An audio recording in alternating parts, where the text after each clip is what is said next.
Saudações, pessoal. Esse aqui vai ser um vídeo resumo ou réplica do nosso Code Day. Então, quem estava na aula provavelmente viu isso ao vivo, nós implementamos, discutimos isso juntos. E para quem perdeu a explicação ou por caso de ter ficado alguma dúvida, faltou na aula, enfim, eu vou deixar aqui nesse primeiro Code Day uma implementação bem detalhada, mais ou menos como a gente pretendia fazer na aula prática, né? Então, isso aqui é um vídeo que provavelmente vai ficar bem longo, então se você sentiu confiança de fazer o exercício por conta, excelente, não precisa assistir. E se você está construindo o teu exercício, desenvolvendo a tua lista e por algum motivo teve dúvida, você pode vir até o Code Day aqui no vídeo, pular, pausar e ver como é que eu implementei, né? Então, por que eu estou fazendo isso? Como nós estamos começando a disciplina agora, então é possível que muita gente sinta dificuldade com uma ferramenta nova que é o IntelliJ IDEA, talvez vocês não tenham trabalhado ainda. Às vezes fica difícil assimilar onde que cria as coisas, onde que vai cada método, enfim. Então, eu vou implementar essa lista de exercícios aqui junto com vocês e esse basicamente vai ser só no primeiro Code Day, né? Imagino que os próximos ali nós já vamos se inteirando e não vai ter necessidade, né? Então eu vou deixar esse tutorial aqui, essa implementação da lista, né? Então eu estou aqui com a IntelliJ aberta já, né? Eu vou criar um novo projeto. Então deixa só eu inicializar ele aqui, eu vou deixar nas configurações padrão mesmo. Vou marcar aqui a opção do Command Line App para ele gerar para mim a classe main e tudo mais. Então eu vou chamar isso aqui de LOO aula 03 Code Day. Tá. Então, pessoal, expandindo aqui, né, do jeito que abriu a minha, talvez abra a de vocês também. Se precisar, vocês clicam aqui para ele expandir a aba do projeto, né? E os nossos códigos fonte eles estão aqui dentro desse com.company, né? A gente poderia ter mudado o nome desse pacote, mas para nós aqui não vai fazer diferença, tá? Então, voltando aqui na nossa lista de exercícios, que eu vou deixar em anexo aí no material, então ele pede o seguinte, ele diz que nós já temos uma estrutura básica de uma classe book e pede para a gente implementar algumas coisas aqui, né? Então, eu vou inicialmente copiar essa estrutura aqui. Então, acho que eu vou criar ela do zero lá, que vai mais rápido, né? Então, botão direito aqui no pacote, tá? Então, não em cima da classe Java nem nada. Então, aqui no com.company, botão direito, new Java class. Então, essa é a classe do livro, né? A classe book. Ele tem dois atributos ali, que é o autor e o título. Então deixa eu mandar esses caras para cá. E ele tem um construtor que inicializa esses dois caras, né? Então deixa só eu aqui no PDF, direto no navegador, às vezes ele bagunça quando a gente copia. Aí deu certo. Então deixa eu ver se ele pede alguma coisa aqui. Ele pede já para inicializar get para os dois atributos que nós temos, né? Então, o método get, ele por padrão ele é público, né? Porque eu quero fazer um método acessador para um atributo que é privado, né? Então, o atributo é privado, eu não consigo ver ele fora. Se eu quiser ver esse atributo, eu preciso de um método acessador, né? Então, ele vai ser do mesmo tipo de dado do próprio atributo, né? Então no caso aqui é string, mas se fosse integer ou alguma coisa, a gente teria que fazer equivalente, né? Então get author, até a ideia já sugeriu aqui,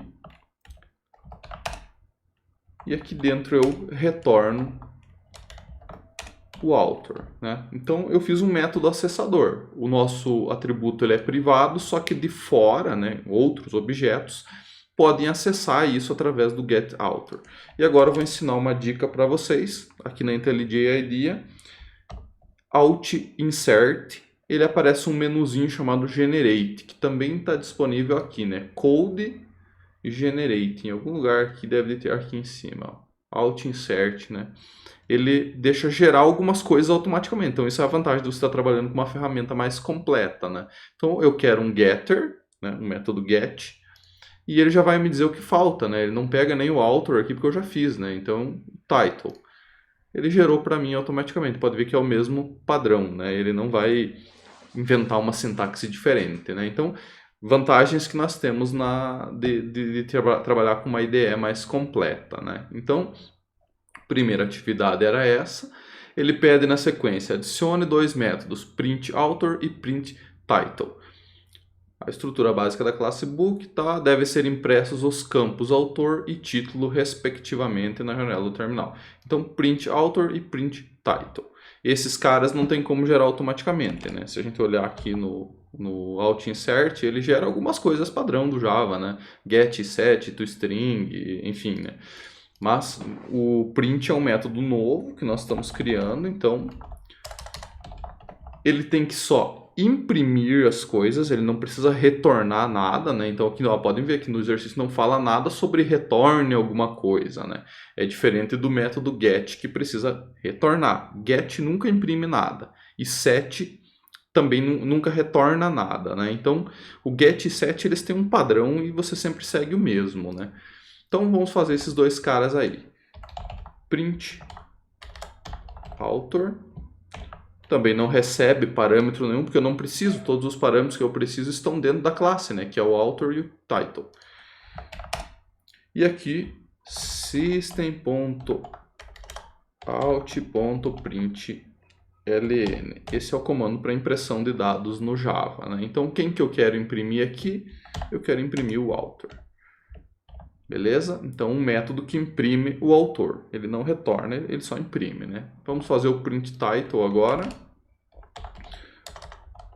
Public, que eu quero ver de fora. Void, porque eu não quero retornar nada. Print title, que é o nome da variável título que eu quero imprimir. E agora também outro segredinho para vocês aqui. O IntelliJ IDEA tem um monte de atalhos. Eu não sei a metade deles de cabeça, mas um que eu lembro bem é o Salt. Então você escreve Salt numa pancada só e dá um tab. Ele monta o system.out.println. E também tem outros, né? Por exemplo, o for i, que eu lembro. Ele monta aquele for int i igual a 0, tal. Então tem um monte de atalhos aí. Depois vocês pesquisam, vocês vão gostar. É uma ideia bem legal de trabalhar porque facilita muito a vida, né? Ela tem muito recurso para isso, né?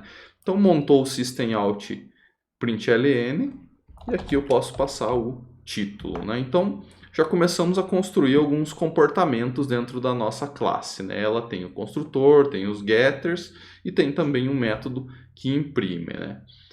Próximo exercício. Adicione mais um campo, páginas, que seria a variável pages, né? Então reparem que a gente está mantendo o código inteiro em inglês, né? É bom você fazer, tomar esse cuidado de escrever as coisas num idioma só. Ah, quero fazer o meu código em português, né? Como na aula passada, se eu não me engano, eu fiz os códigos em português. Não tem problema, desde que você mantenha um idioma só, né? Para não ficar muito bagunçado, tá? Então, adicione um campo pages à classe book para armazenar o número de páginas. Ele deve ser do tipo int e o seu valor inicial deve ser passado para o único construtor. Então a gente vai receber isso já no construtor de cara. Então nós vamos ter que mudar esse construtor que já existe aqui, tá? Esse construtor aqui vai ser alterado. Então vamos por partes aqui, como diria o Jack Stripador. Adicionar o campo pages e ali dizia que ele tem que ser do tipo inteiro, né? Então private int pages. Então eu criei o nosso campo pages, ele é do tipo inteiro. O valor inicial dele tem que ser passado pelo construtor, né? Então junto com as strings author e title. Então o author está aqui, o title está aqui.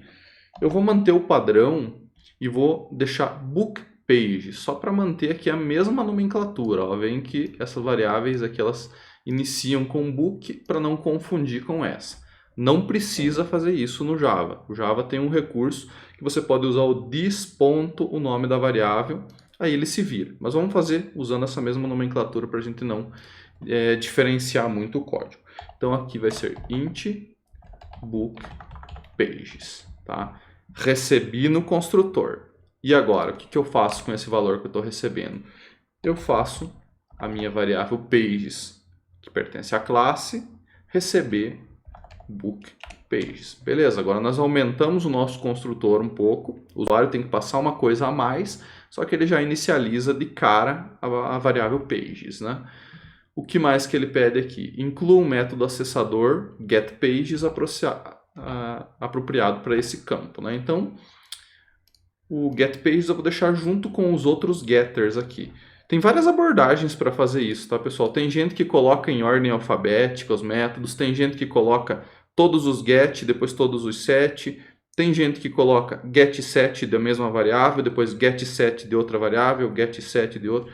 Isso daí são estilos de código, tá? Vai de como você quer organizar. Desde que você siga um padrão só em todo o sistema, para mim não tem importância, tá? Então eu vou gerar um novo getter aqui, que é para o pages, né? Então eu estou usando esse recurso automático para facilitar aqui a vida, mas é public int, porque ele é uma variável do tipo inteiro, e eu estou retornando ele, né? Então return pages. Beleza? Terceiro exercício, eu acredito que era isso. Quarto exercício, adiciona um método printDetails. Esse cara vai ser um pouco mais complicadinho, porque ele vai imprimir vários detalhes. Ó. Ele tem que imprimir o autor, título e páginas. Tá? Depois a gente faz os testes, né? Por enquanto eu estou só escrevendo o código conforme manda a lista de exercícios. Depois a gente faz lá no terminal os testes para ver se isso está imprimindo certo ou não. Então, printDetails, ele é um método que só imprime e não retorna nada. Então, se vocês observarem ali, ele não está pedindo para retornar nada. Então, print author, print title, public void, print details, para imprimir os detalhes deste livro, né? Então, aqui eu vou usar o sort de novo para montar o meu println e vamos fazer na ordem que ele está pedindo, né? Então ele quer o autor, o título e a quantidade de páginas, né? Então author, dois pontos, concatenar as strings, então a soma aqui vai concatenar os valores para montar uma frase só, tá? Então quando a gente estivesse trabalhando com um inteiro, por exemplo, ele somaria dois números. Mas quando a gente está trabalhando com string, ele vai concatenar, tá? Então, o author é esse cara. Aí eu vou dar um espaço aqui só para não ficar tudo junto, colocar um tracinho aqui só para a gente deixar bem bonito na tela. Nós temos o título, dois pontos, que é a variável title. Vou colocar um tracinho aqui também. E nós temos o pages, mais pages. Então eu montei uma frase, né? Ele vai imprimir o nome do autor, o nome do título e a quantidade de páginas, tudo no mesmo print, né? Poderia ter feito vários prints? Poderia, não teria problema, né? Mas aqui eu deixei tudo em um só, né? Então a gente montou isso por enquanto. Você escolhe como os detalhes são formatados. Excelente, eu gosto disso, quando não te obriga a fazer nada, né? Então a gente escolheu deixar um tracinho, letra maiúscula, então a formatação foi por nossa conta. Tá? Aqui é o caso que eu comentei, né? Eu fiz em uma linha só, mas cada um poderia ser um print diferente. Só que se você colocar println, println, println, ele vai gerar 3 linhas diferentes. Aí você teria a opção de fazer um print sem o ln, que aí ele imprime, mas não pula a linha, tá? Então teria essa possibilidade também. Deixa eu ver aqui o que ele fala na sequência. Você também pode incluir algum texto explicativo para ajudar o usuário, tal e tal. Título, no nosso caso aqui ficou bem parecido, né? Título, dois pontos, é isso aí. Vamos manter do jeito que tá. Então tá coerente. Adicione um campo, deixa eu só fazer o seguinte. Talvez aí na lista de vocês podem abrir o PDF, né? Mas talvez a minha cara aí na webcam esteja atrapalhando, agora que eu me toquei disso, então eu vou puxar aqui para não pegar esse canto. Então se o texto estava por cima lá, depois vocês conferem no PDF, abra o vídeo e o PDF junto que a gente não vai ter problema, tá? Então agora nesse pedaço da tela eu não vou colocar nada. Adicione mais um campo, número de referência, né, que seria o num referência classe book. Esse campo pode armazenar um número de referência, por exemplo, né, que seria aquela tarjetinha do livro lá, né? Ele deve ser do tipo string e inicializado com string de comprimento 0 no construtor. Tá, aqui nós temos um detalhe interessante. Ó, o valor inicial não é passado como um argumento, um parâmetro do construtor. Então o que a gente faz? Nós queremos inicializar essa variável. Eu vou criar ela aqui primeiro. Então, private string num reference. Era isso, né? Isso. Criei a variável, a gente quer inicializar esse cara no construtor, para que no momento que eu der new book, criar um novo objeto, esse valor já esteja inicializado. Só que ele não pode ser um parâmetro do construtor, então não é o usuário que vai passar isso. Como que a gente faz então? Nós não adicionamos nada aqui no construtor e nós podemos inicializar ela com algum valor que a gente saiba, né? Que não dependa do usuário passar aquele valor, né? Então qual que é o valor que ele quer? Uma string de tamanho 0, né? Então a string de tamanho 0 é isso aqui, é abre e fecha aspas, que daí não tem caractere nenhum, é uma string vazia, basicamente, né? Tá. Em vez disso, defina um método modificador com a seguinte assinatura. Aqui que tá. Nós criamos uma variável e nós mesmos inicializamos ela dentro do construtor, com uma string de tamanho 0. Tá, mas e para que serve esse cara? A princípio ele não serve para nada, o usuário não consegue nem ler ela e nem modificar, né? Então o que a gente vai fazer agora? Eu vou fazer aqui depois dos sets, até deixa eu colocar um lembretinho aqui, né? Getters,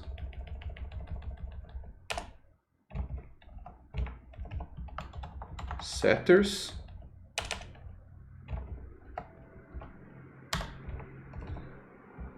e aqui outros métodos, né? Outras coisas que nós pretendemos implementar. Tá? Então, só retomando aqui, ele fala que nós precisamos do método modificador, né? Porque aquela variável ela foi inicializada no construtor, mas até então ela não tem utilidade nenhuma, né? Então vamos fazer o seguinte, public void set num reference. Então estamos criando um setter para essa variável, né? Se a gente colar esse código aqui, ele já vai vir com um parâmetro, né? Que é o ref, esse o usuário passa lá de fora. E o que nós fazemos com esse cara? Num reference recebe ref. Então a partir do momento que ele usar o set num reference, ele está substituindo o valor da variável, que nós definimos inicialmente como uma string vazia. Tá? Então, set num reference serve para isso. Né? O que ele pede aqui agora? Modifique o método printDetails. Isso daqui é terrível, né? Você faz um exercício, fica redondinho e do nada o cara vai lá e fala, agora apaga esse método e faz outra coisa. Agora modifica isso daqui e faz outra coisa. Então, brincadeiras à parte, é uma forma bem legal de você ir evoluindo o teu programa, né? Porque você começa com ele pequenininho, você vai lá, modifica o método, incrementa, faz uma funcionalidade nova, né? Então, é isso que a gente vai fazer agora. Modifique o método printDetail para incluir a impressão do número de referência. Agora tem um detalhe aqui, ó. Entretanto, o método deve imprimir o número de referência somente se ele estiver sido configurado. Isso é, se o string de referência tiver um comprimento diferente do 0. Né? Então, ou seja, se o usuário não fez nada, a nossa variável é uma string vazia. Então não muda nada. Aqui no printDetails, ele não vai imprimir isso. Mas quando o usuário passar algum valor... perdão, ele não faz nada não, ele vai imprimir ZZZ. Mas quando o usuário passar algum valor, aí ele vai imprimir o valor que o usuário passou, né? Então nós temos duas possibilidades aqui. Quando nós temos duas coisas distintas, duas condições diferentes que acontecem de acordo com algum valor, nós temos que fazer um desvio condicional, né? Então o que a gente vai fazer aqui? Nós vamos modificar esse cara criando um if aqui, né? Então... a primeira coisa que ele comenta é o seguinte, nós temos que saber se essa num reference é uma string vazia ou não, né? Como é que a gente faz isso? Ele dá uma dica aqui, né? Utilize a instrução condicional com o método length, né? Que é o tamanho da string. Toda string tem esse length, né? Então, se a gente pegar aqui, ó, num reference, ponto, length, ele vai me retornar o tamanho da string. Se o tamanho da string for 0... quer dizer o quê? Que eu tenho que imprimir ZZZ, tá? Então nós vamos fazer o seguinte. Deixa eu até criar uns parênteses, umas chaves aqui para o nosso código ficar mais organizado. Eu vou criar aqui num reference, dois pontos. E o que a gente vai fazer? Aqui seria a nossa variável num reference. Tá? Só que nesse caso, nós detectamos que ela é vazia. Então a gente não imprime ela. Então o que a gente vai fazer? ZZZ. Tá? Eu vou imprimir dessa forma. Caso contrário, se o tamanho não for igual a 0, significa que o usuário já passou alguma coisa ali, né? Já tem um valor real ali dentro, né? Aí nós imprimimos o num referência. Então ficou bem duplicado o código aqui, mas por enquanto não tem problema, tá? Nós vamos manter dessa forma aí mesmo. A gente poderia ter simplificado um pouco isso usando alguns artifícios, tá? Para não ficar duplicado esse código. Mas está cumprindo com o objetivo, né? Se ela tem tamanho diferente de 0, a gente imprime ela, e se não for configurado, a gente imprime ZZZ. É isso que está fazendo. Então, um if else aqui, basicão. Beleza? Modifique o método modificador set num referência de modo que configure o campo referência somente se o parâmetro tiver pelo menos 3 caracteres. Se for inferior a 3, imprima uma mensagem de erro e deixe o campo inalterado. Tá? Então, cadê o nosso set referência? Está aqui. O que nós temos que fazer? Nós temos que conferir o que o usuário está passando. Não dá para simplesmente vir aqui e fazer num referência igual ref. Não é isso que ele quer. Nós queremos o seguinte: se o ref.length, que é o tamanho aqui, ó, ter pelo menos 3 caracteres. Como que eu sei que ele tem pelo menos 3 caracteres? Se o tamanho da string for maior ou igual a 3, né? Então, se o length dele for maior ou igual a 3, então eu posso fazer isso aqui, né? Eu posso fazer o num reference igual a tal coisa. Caso contrário, o que ele pediu ali? Imprima uma mensagem de erro, né? E deixe o campo inalterado. Então aqui no else, o campo vai continuar inalterado, porque nós não vamos trocar nada, né? Então o que a gente vai fazer agora? A gente poderia utilizar o systemout.println, mas no Java nós temos uma função específica para erros, né? Que é o, se eu não me engano, é ser. System.err.println, que daí ele imprime vermelhinho na maioria das IDEs. Aqui no IntelliJ, sinceramente, eu nem lembro, mas acho que é vermelho também. Então, nós vamos fazer o seguinte, só imprimir uma mensagem de erro e eu vou colocar isso aqui, ó.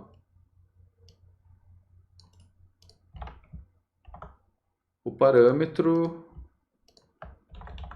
deve conter pelo menos 3 caracteres, tá? Então, eu vou até fazer um cabeçalho aqui. Erro, 2 pontos. Que daí a gente sabe que aquilo foi um erro. Apesar de que vai estar vermelho, vai estar diferente ali, né? No terminal, tá? Esse aqui é o último exercício, né? O 8 é o último exercício da classe book, e aí nós podemos passar para os testes, né? Então, vamos fazer o seguinte. Adicione um campo inteiro emprestado, para saber se o livro foi emprestado para alguém ou não. Então, borrowed, a classe livro. Tá, isso daqui está me dizendo que ele vai ser incrementado, então eu suponho que ele é um integer, um int. Então, vamos lá. Private int borrowed. Assim que escreve? Isso mantém uma contagem do número de vezes que o livro foi emprestado. Então isso que é legal. Você vai emprestar o livro, vai chamar o método loan, que seria empréstimo em inglês, e toda vez que alguém emprestar esse livro, nós vamos incrementar. E ele vai manter esse histórico dentro do nosso objeto, né? Então, para saber quantas vezes o livro foi emprestado.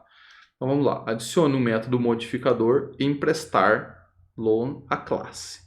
Deve incrementar o campo em 1 toda vez que for chamado. Então vamos lá. Ele é muito parecido com um set. Só que os setters, eles modificam completamente o valor daquela variável. Aqui não. Aqui nós não vamos deixar ele modificar do jeito que ele quiser. Senão ele vai lá e coloca borrowed 50, né? Por exemplo, sem o livro ter sido emprestado 50 vezes. Então, o que a gente vai fazer? Public, ele é um void, porque ele não precisa retornar nada, ele só está recebendo e incrementando, né? Só está sendo chamado e incrementando, perdão, ele não está recebendo nada. Não tem parâmetros, porque cada vez que eu chamo esse método ele incrementa em 1, então não existe um parâmetro para dizer quantas vezes foi incrementado, né? Então, é fixo isso, né? Então, aqui o nosso borrowed mais igual a 1, né? Que significa que é a mesma coisa aqui. Borrowed igual a... Putz, que palavra difícil de falar, hein? Borrowed mais 1, tá? Então, esse operador mais igual é exatamente igual a isso aqui, tá? Ele faz um incremento, né?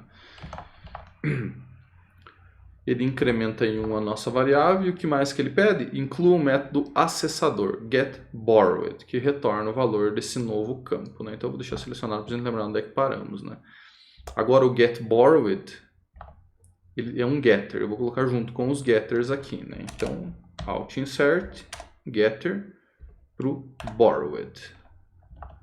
Que mais? Modifique o método printDetails de modo que ele inclua o valor desse campo com um trecho de texto explicativo, tá? Então, eu vou colocar na sequência aqui mesmo, né?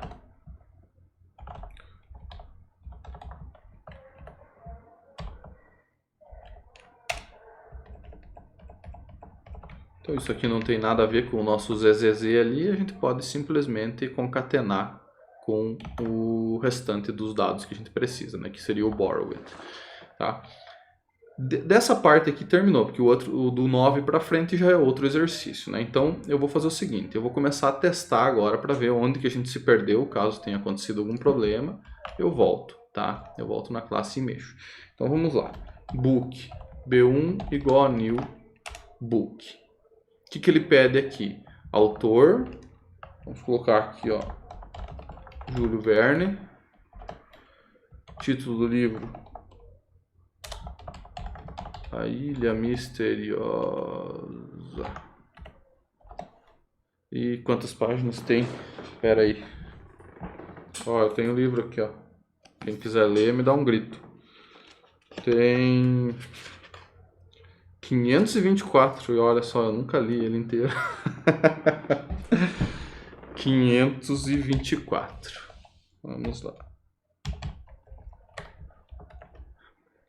Joia.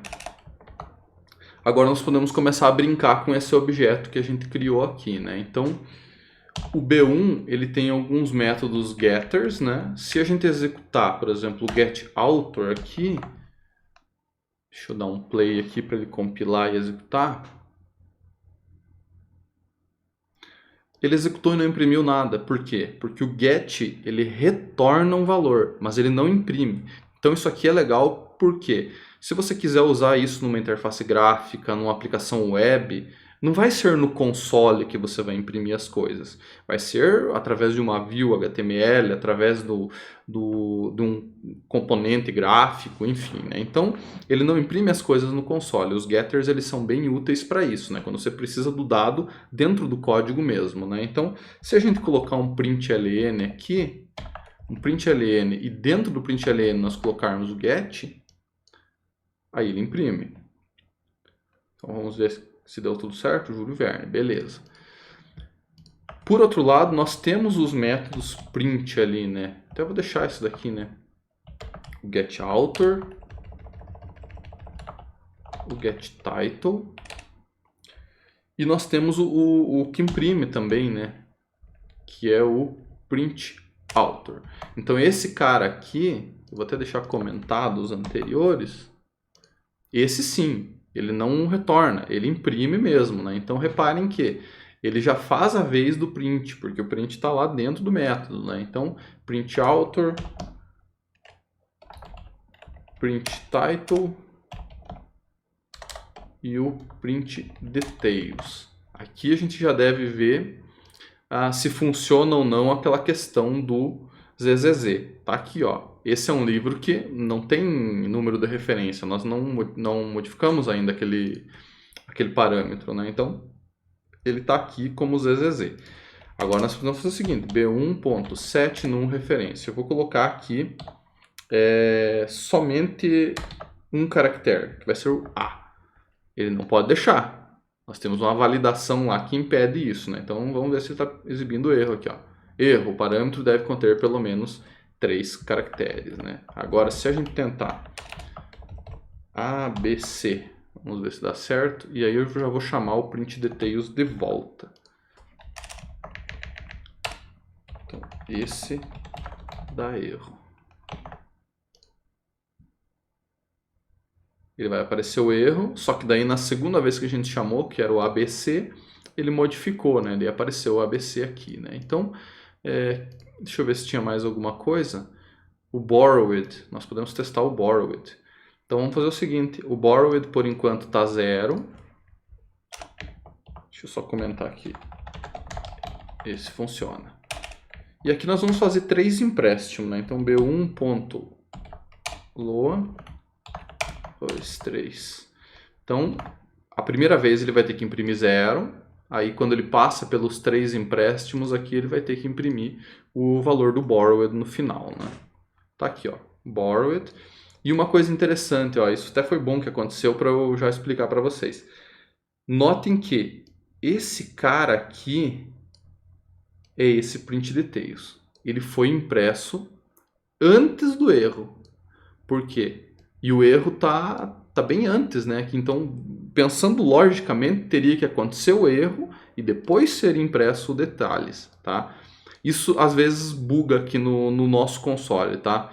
Porque esses terminais de print, eles trabalham com buffer. Então, conforme chegam as informações, a IDE vai jogando na tela, né? Então, provavelmente esse System ERR aqui, ele atrasou um pouco para chegar na IDE. Então, o buffer dele não estava pronto, enquanto que o outro já estava, aí ele exibiu. Se a gente rodar de novo, ó, agora corrigiu, tá? Isso aqui é problema de buffer, tá? Então, a ordem das coisas aqui no terminal nem sempre é a mesma, tá? Então, só para vocês ficarem atentos a isso. Ele é um streaming que trabalha com buffer, né? O streaming de impressão de dados aqui. Tranquilo, pessoal? Eu vou fazer uma pausa no vídeo, tomar uma água e depois eu retomo com o segundo exercício.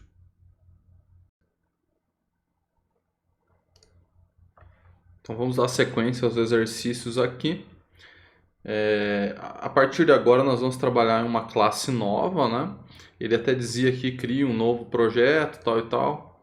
Daria para a gente fazer isso, ou então continuar no mesmo projeto aqui, né? Fica a critério de vocês, né? Se vocês quiserem ir lá, criar um novo projeto na IntelliJ, beleza, não tem problema.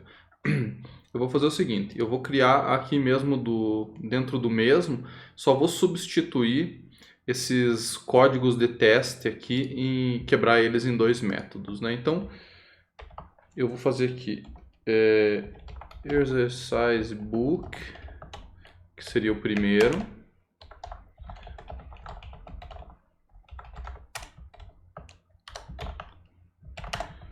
Que aí a gente tem todos aqueles códigos dos exercícios passados aqui dentro, né? Então, se eu executar ele dessa forma,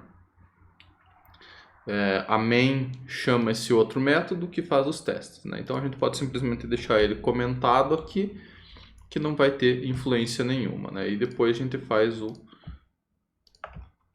exercise hitter aqui. Só para fazer os testes, tá? Mas isso aqui vai ser lá no final, quando a gente estiver concluindo o nosso código, aí eu incremento esse método aqui fazendo os testes, tá? Mas beleza, vamos lá. Deixa eu voltar aqui no nosso código. Então, cria uma classe chamada heater que contém um único campo, a temperatura. Então, vamos lá. Ele fala que tipo de dado? Tipo inteiro, tá? Então,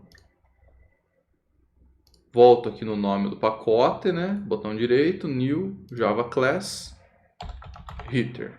Sempre letra maiúscula o nome de classe, tá? E nome de método, variável, minúscula, né? Eu vou deixar para vocês aí um link do meu manual de boas práticas de Java. Acho que é 2, 3 páginas, ele é bem curtinho mesmo, que tem todos esses detalhes de nomenclatura, documentação, então, para a gente seguir um padrãozinho nos nossos códigos aí, beleza? Então, eu já esqueci o nome do atributo que ele pediu para fazer. Temperatura, ele tem que ser inteiro. Então, private int temperature.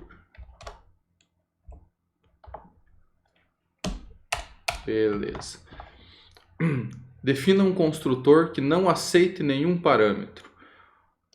O campo do construtor deve ser considerado com valor 15. Tá. Então, vamos lá. Nós temos que criar um construtor sem parâmetros. Então, eu vou usar o alt insert aqui para gerar um construtor. Aqui ele de cara ele já me pede se eu quero alguma coisa ou não, né? Então eu não vou selecionar nada. Ok. Ele gerou aqui, né? Public heater sem parâmetro nenhum. Então ele pede ali que a nossa temperatura deve ser considerada com valor 15, né? Então temperature recebe 15. Então aqui nós iniciamos a construção do nosso código, né? Defina dois métodos modificadores, né? Então eles são setters, só que eles são diferentes do set pelo simples fato de que eles vão aumentar e diminuir em 5 graus. E o set deixa por parâmetro eu aumentar quantos eu quiser, né? Então o que nós vamos fazer? Warm-up e cool. Esses métodos são modificadores, então eles não têm retorno. Eles só servem para modificar alguma coisa e não devolver alguma coisa. Então vamos lá. Public void, porque ele não tem retorno. Warm-up. E o outro é o cool. Então um para esquentar e um para esfriar a temperatura, né? Então ele pede aqui que seja em 5 graus, né? Então, no caso do warm-up, eu quero esquentar em 5 graus. Então, mais igual a 5. E no cool, temperatura menos igual a 5. Defina o método acessador get temperatura. Esse cara sim é o nosso padrão de getter lá, né? Então, deixa eu fazer a mesma ordem que eu fiz no outro lá. Vou deixar como other aqui. Isso aqui é um costume meu, tá, pessoal? Não precisa fazer esse tipo de comentário no código. Se vocês se entendem, tá excelente. Tá? É só para quando eu for passar esse código para vocês ficar fácil de vocês se entenderem ali o que é o que. Então, get temperatura. Ele gerou aqui para mim, retornando já o valor da variável temperatura. Beleza. Modifique a classe heater para definir 3 novos campos de inteiro, né? Então são 3 atributos do tipo int: min, max e increment. Aqui tem um truque que vocês podem utilizar no Java. Se você quiser, você pode declarar várias variáveis na mesma linha. Todas elas vão ser do mesmo tipo, obviamente, né? Então, se você tem várias variáveis do tipo int, você pode declarar elas na mesma linha. Se você quiser economizar código quando você tem muitas variáveis, isso pode ser uma boa alternativa, tá? Mas o padrão, caso vocês queiram manter uma coerência com o outro exercício, lá declara uma por linha. Então fica bem a critério de vocês, tá? Existem as duas possibilidades aí. Esses valores devem ser configurados como parâmetros passados para o construtor. Então esses caras sim são recebidos lá no construtor. Então, deixa eu ver se ele fala mais uma coisa sobre o construtor. O valor do increment deve ser 5 no construtor. Então esse cara não. Vamos fazer os outros dois aqui primeiro. Então, os valores min e max devem ser configurados por parâmetros passados no construtor. Então, vamos lá. Int. Aqui eu vou fazer um pouco diferente da classe book. Lembra que lá na classe book nós tínhamos variáveis com nomes diferentes, né? Então, book author, que representava o valor author. Book title representava title. E assim por diante, né? Nós tínhamos variáveis com nomes diferentes no parâmetro e na classe, tá?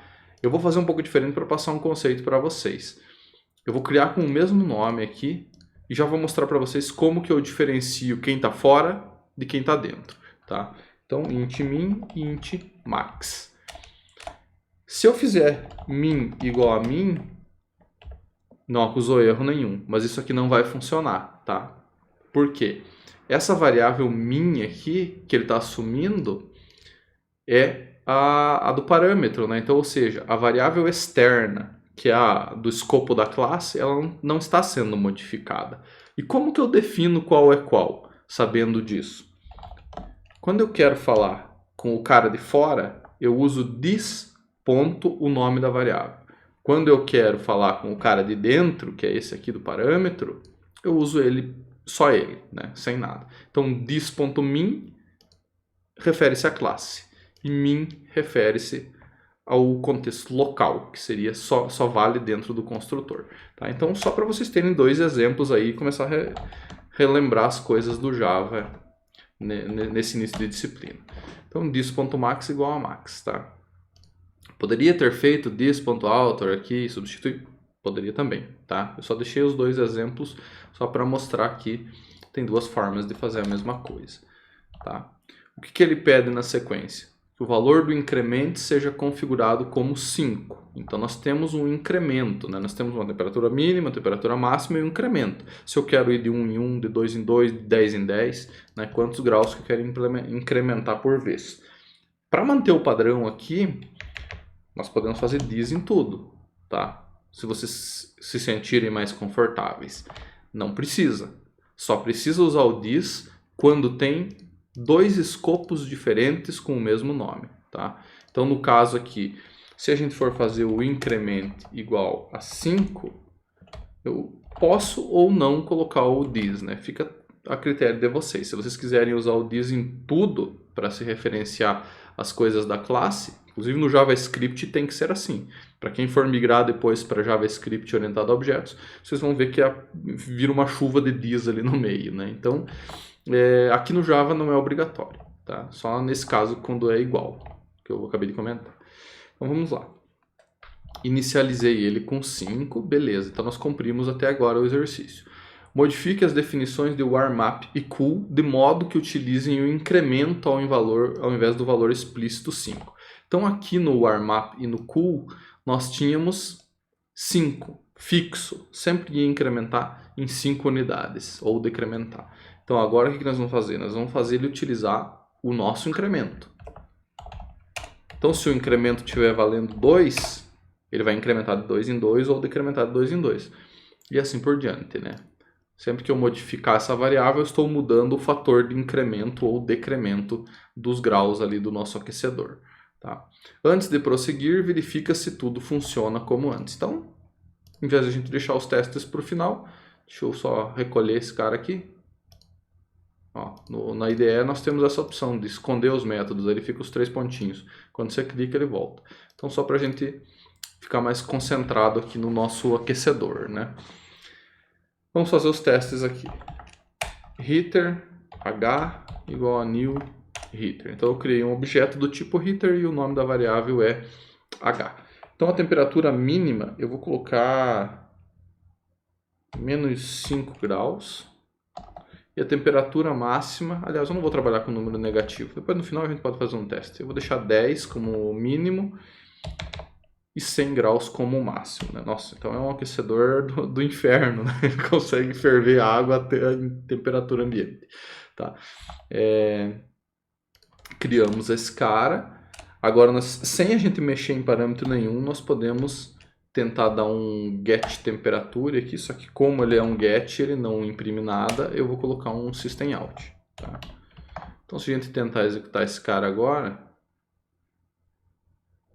15, né? Ele inicializa com 15 a temperatura e não foi modificado, então ele continua 15. Se a gente fizer um h.warmup 2 vezes, ele vai subir para 25, né? Porque nós temos um valor fixo de incremento que é o 5. Então, executando esse cara, então vou colocar uns comentários aqui, né? Imprime 15. Esse cara aqui imprime 25.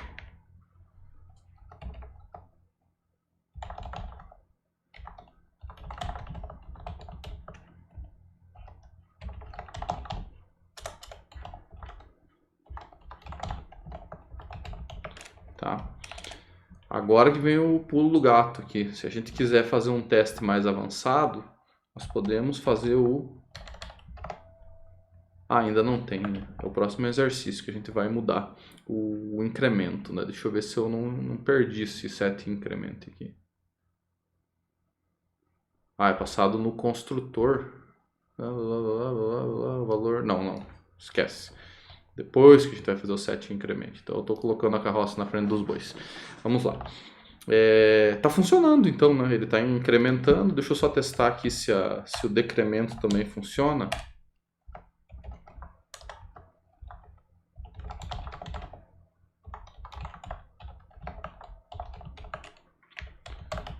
Então ele vai ter que imprimir 20 aqui, né?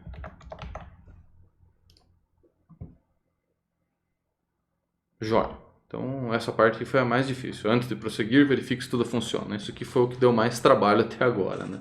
Mas vamos lá. Modifique o método warmup de modo que não permita que a temperatura seja configurada com valor maior que o máximo, tá? Então aqui nós temos um problema para trabalhar. Nós temos o warmup aqui, e se nós observarmos o seguinte, a temperatura máxima ela é passada no construtor, ela é 100, tá? Então, no caso, se nós colocarmos aqui 20, a temperatura máxima teria que ser 20. Só que nós chegamos a 25 num determinado momento, né? Então, o warmup ele está aquecendo muito mais do que o máximo que a gente definiu, né? Então, deixa eu aumentar o range aqui por enquanto. Então, ele está passando, né? A temperatura mínima e máxima, por enquanto, não estão servindo para nada, né? Porque o nosso aquecedor não está respeitando isso. Então, o que ele quer que a gente faça? Não permitir que o warmup esquente mais do que o máximo, né? Aí sim, ele não vai virar um aquecedor do inferno. Então, vamos lá. Aqui no nosso warmup, o que nós temos que fazer? Antes de fazer esse incremento, nós temos que ver, opa, será que o resultado vai ficar dentro dos valores aceitáveis ou será que não? Então, antes de fazer o incremento, nós temos que fazer essa validação, né? Como é que eu faço isso? Se a temperatura atual, ela com certeza é menor do que o máximo, né? Porque ela não foi modificada ainda. Se a temperatura atual mais o incremento, que seria o que a gente tentaria fazer, ultrapassar o máximo, então não posso fazer nada. Agora, se esses dois valores somados ainda não ultrapassar o máximo, aí beleza, eu posso fazer um warmup. Então vamos fazer o seguinte, vou criar um if aqui. Se a temperatura mais o incremento, isso aqui seria o valor futuro, né? Eu não estou associando nada. Reparem que aqui dentro eu não estou fazendo o warmup ainda, né? O warmup é a linha de baixo. Então aqui eu só estou testando, né? Se a temperatura mais o incremento for menor ou igual ao máximo, está dentro, né? Então está dentro do máximo, aí eu posso fazer esse incremento. Se não for, deixa eu ver se ele vai pedir para dar alguma mensagem aqui ou não. A princípio ele não pede, né? Mas a gente poderia colocar um erro, não pode fazer o warmup, uma coisa assim, né? Então, a princípio eu vou deixar assim, né? De maneira semelhante, modifique o outro método e não deixe ele passar para baixo do mínimo, né? Então, vamos lá. Aqui vai ser um if bem parecido.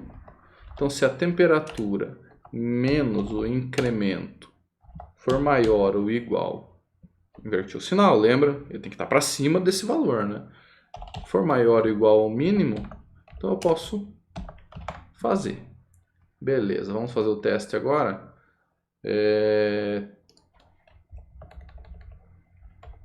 Temos 30 ali, então eu teria que colocar vários desses caras aqui, né? Coloquei um monte aí.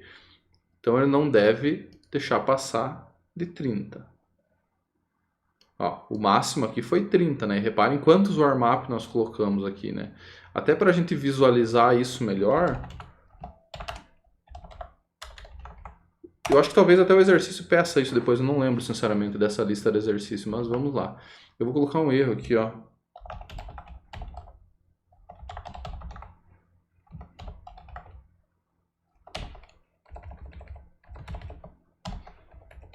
Máximo igual a tal. E aqui no mínimo também, né? Daria pra gente fazer isso, né? Impossível diminuir. E mostrar qual que é o mínimo, né? Para o usuário ter noção, né?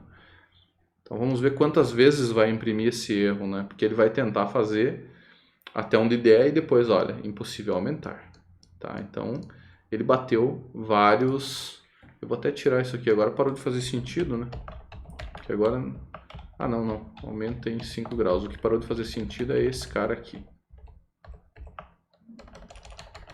Ele vai imprimir de acordo com quantos você colocar no mínimo e no máximo, né? Então, da mesma forma que nós poderíamos tentar colocar vários cool para ele esfriar bastante.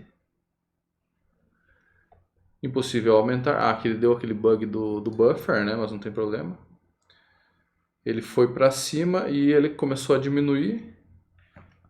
Ele não imprimiu as temperaturas intermediárias, né? Mas eu poderia fazer isso, ó. Eu poderia colocar entre meio elas aqui, ó. Que aí toda vez que ele tenta fazer alguma coisa, imprime o resultado. Imprime o resultado. Ficou meio poluído aqui, vamos só separar. Aqui. Aqui começam os de esfriar. Então são testes que eu estou fazendo aqui. Depois vocês podem fazer os testes que vocês quiserem aí. Então vamos só aumentar aqui um pouquinho. Do 15 foi para o 20, para o 25 para o 30. E deu impossível um monte de vezes. Ele continuou imprimindo 30 um monte de vezes. Deveria estar intercalado, né? Mas eu acho que também é porque eu coloquei o system ERR. Se tivesse colocado println, talvez teria imprimido certo. Então ele imprimiu 30 um monte de vezes e começou a decrementar, decrementar, decrementar, até chegar no 10, que é a nossa temperatura mínima, né? Então impossível diminuir. Se eu colocar mais alguns aqui, ele vai imprimir mais vezes o erro do impossível diminuir, né? Então, deu para entender, né? Ele fica dentro desse range e não deixa passar, né? Ele não deixa nem ir para cima e nem para baixo, tá? Então, voltando aqui. Adicione o método setIncrement, que recebe um único parâmetro inteiro e utiliza para configurar o valor do incremento, né? Então, vamos lá. Aqui na classe Heater, eu vou criar um novo espaço aqui para os setters.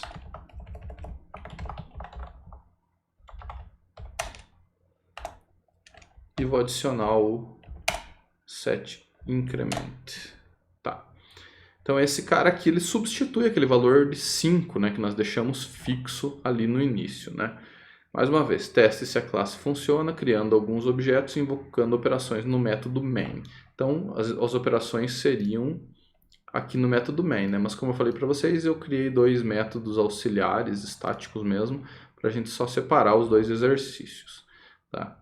As coisas ainda funcionam conforme esperado? Ah, olha só que legal isso aqui, ó. Se passar um valor negativo para o setIncrement. Já vamos testar isso daí. Vamos lá. Então, eu vou colocar um print aqui, só para separar as coisas. E agora nós podemos fazer o seguinte.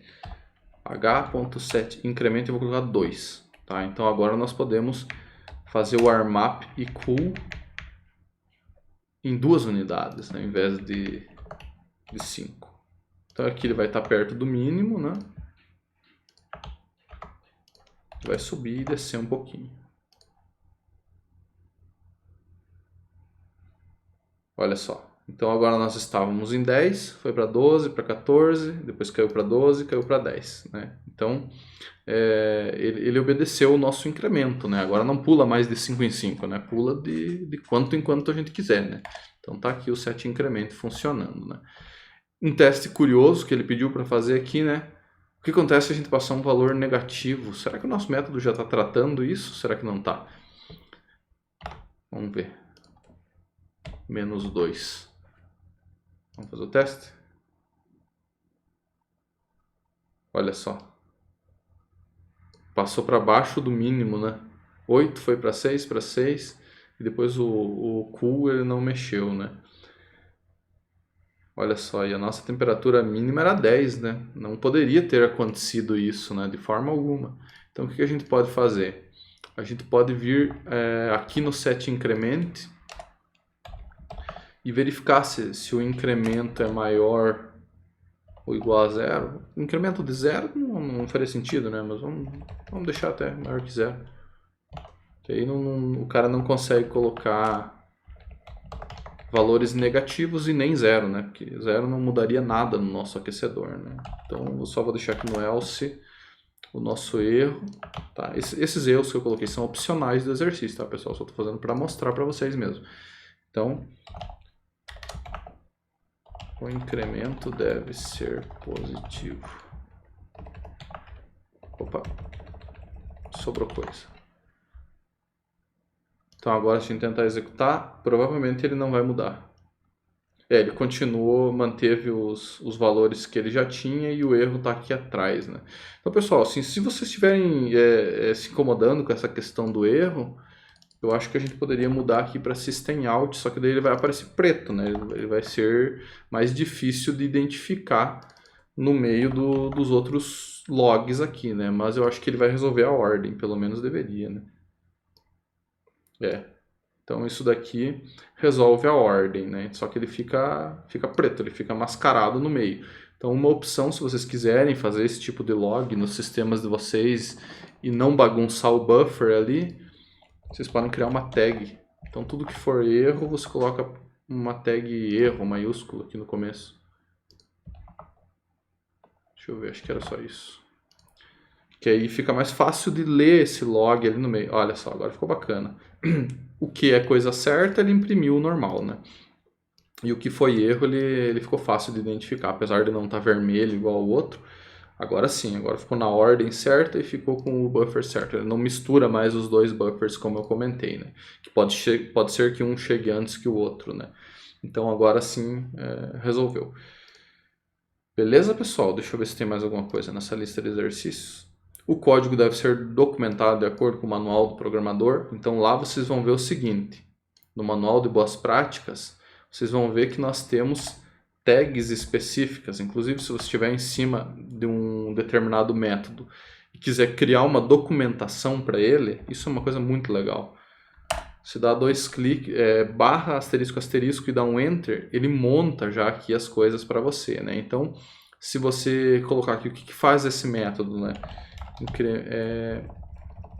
Altera o valor do incremento. Então você diz o que faz esse método. Que parâmetro que é esse? Incremento. Então isso daqui tem que ser um valor positivo, valor inteiro positivo, né? Você diz para o outro programador o que vai ser esse método, que parâmetros, o que ele retorna, né? Então, se for um método que tem retorno, por exemplo, ó, ele já gera o @return. Isso tudo tem lá no manual do programador, né? Então, retorna a temperatura atual do aquecedor. Tá? Na verdade, eu posso deixar só a temperatura atual do aquecedor, tá, pessoal? Então, tem esse tipo de documentação, lá tem todas as tags lá no manual de boas práticas, né? Aqui tem algumas coisas do semestre passado, né? Então vocês podem ignorar, né? Pode ser resolvido em dupla. Se vocês quiserem, se juntem online e aí façam, né? Respeitando o distanciamento, tá valendo. Beleza, pessoal? Então tem alguns testes que eu fiz aqui no final, mas esses que a gente fez no vídeo agora já são suficientes também. Então tá resolvida a lista inteira. Eu vou fazer uma breve pausa no vídeo aqui, só vou mostrar para vocês para que servem essas tags aqui que eu acabei de colocar. O que você pode fazer com isso. Então, pessoal, essas tags que a gente colocou aqui, elas servem para gerar documentação. Então fica um bônus do vídeo, se você assistiu até agora, você vai ganhar uma coisa a mais aqui, né? Então aqui no menu Tools, nós temos a opção Generate Javadoc para gerar essa documentação. Isso aqui é muito bacana. Então você escolhe aqui o projeto inteiro, né, The Whole Project. Ele te pede o lugar onde você quer gerar, né? Então aqui eu criei uma pasta no desktop mesmo, chamado Javadoc. Ok. Então ele vai buscar todas as tags que você definiu em todo o teu projeto e vai gerar uma página web com o código inteiro documentado, né? Olha só que legal. Então se você vir aqui na classe Heater, que foi essa que eu fiz, tem o construtor. Se a gente tivesse documentado esse construtor, ele ia falar temperatura mínima, temperatura máxima e tal. E foi o setIncrement que a gente fez a documentação, né? Então ele está aqui, ó. O setIncrement, ele tem um parâmetro, ele serve para alterar o valor do incremento e ele está dizendo que o parâmetro increment tem que ser um valor inteiro positivo. Então quando você baixa uma biblioteca da internet, alguma coisa que você for utilizar, até mesmo as bibliotecas do Java, o primeiro lugar onde você pode procurar ajuda é no Javadoc. Lá vai ter uma biblioteca bem completa com todos os parâmetros, o que retorna, o que recebe e tudo o que aquela biblioteca faz, todas as classes, todos os métodos, tudo que você puder utilizar, né? Então, o pessoal normalmente documenta bem as coisas, né? Projetos maiores, que aí fica fácil alguém entender, bateu dúvida, o que faz esse método aqui? Você abre o Javadoc, muitas vezes você nem precisa abrir o Javadoc, né? Quando você aperta, se eu não me engano é Ctrl+P, Aqui, olha só, ele já diz os parâmetros, que tipo de dado que é, né? E algumas IDEs trazem uma janelinha pequenininha ali com a documentação completa. Beleza, pessoal? Então esse aí é o bônus e tá resolvida a lista inteira aí para vocês. Valeu, um abraço aí, pessoal.